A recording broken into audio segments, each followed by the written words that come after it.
Alright, today's a lovely project.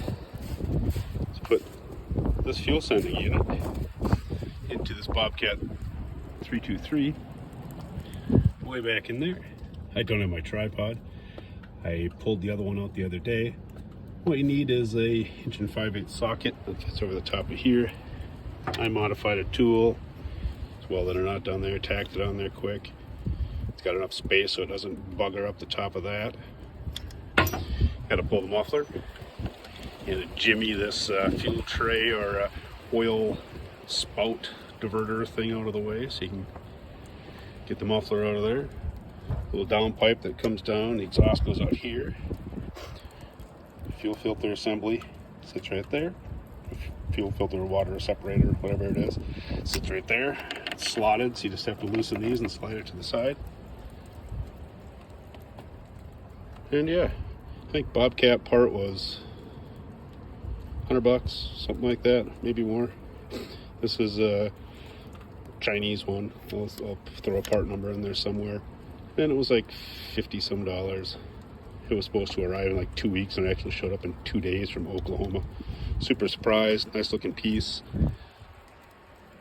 We'll check back in when I get everything buttoned up here. Somewhere around 2,000 hours on this machine from what I understand.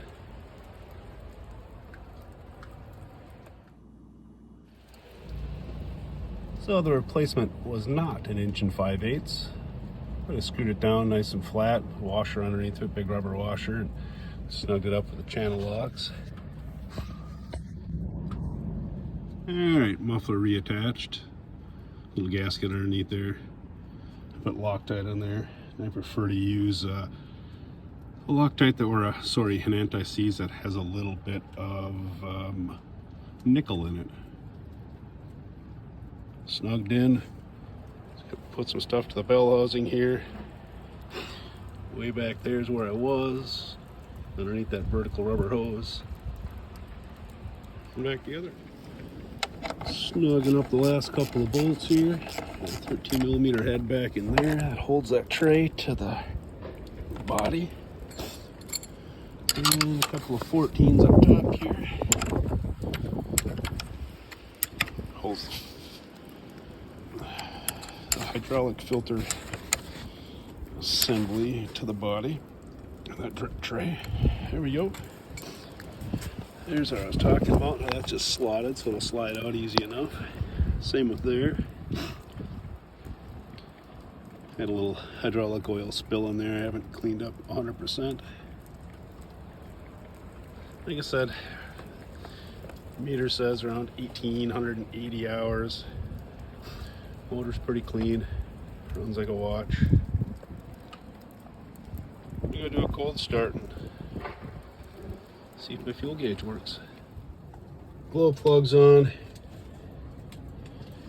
I sewed a cover so this thing would stay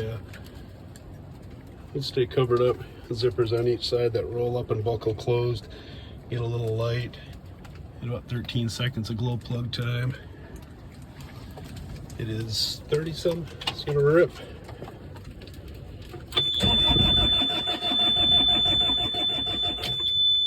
Throttle a little jump. There she goes.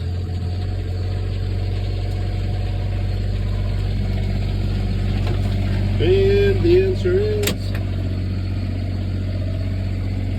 fuel gauge reads full. I tested the sensor. I know that's working. Ohms up and down.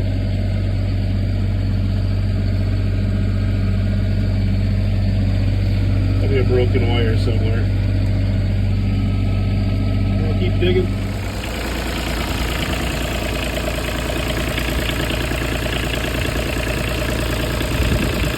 Sounds like a nice little Kubota watch.